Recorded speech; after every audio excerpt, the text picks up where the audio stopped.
In this video, we are going to learn how to measure active and reactive power in Matlab.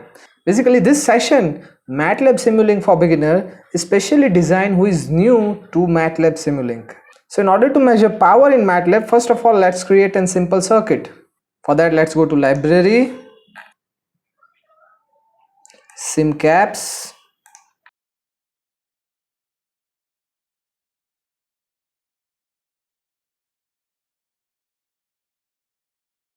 now I'm going to create a simple circuit in Matlab.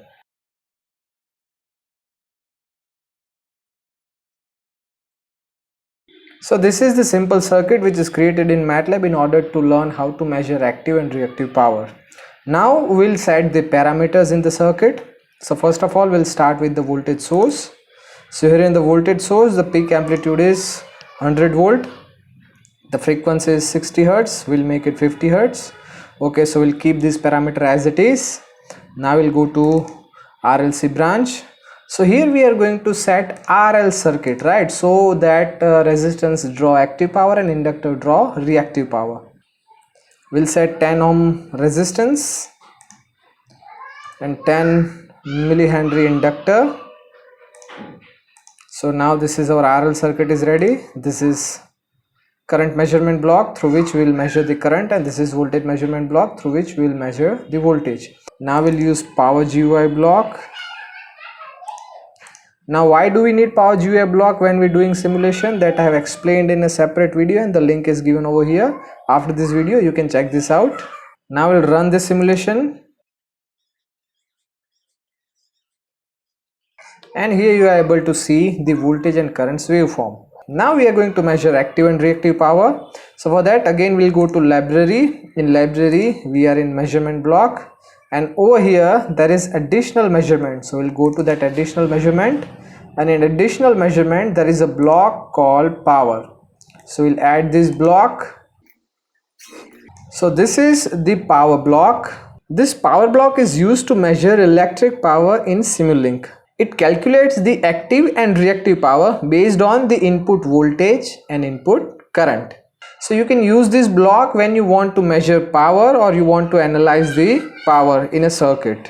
And not only this block, there is one more block. Let me show you that. One more block is power phasor. So after this I will tell you what is the use of this power phasor. But first of all, let's see how to measure active and reactive power. So here in I will connect the current, and in V will connect the voltage. So here we have voltage and current. So here we have connected power block with the scope. Now let's run. The yellow one is active power and the blue one is reactive power. Now let me show you another block, that is power phasor. So now here we have power phasor. This power phasor block is used to calculate and represent the phasor value of voltage and current signals. And this phasor representation simplifies the analysis of AC system. Now let me show you the output of this power phasor block. But instead of keeping only power phasor output, we'll see it with the current and voltage waveform. So first let me add the waveform of voltage over here. And then I'll add current also. So now here we'll measure power with voltage and current. Let's run. So here this yellow shows the power phasor, this orange one is voltage, and this green one is current.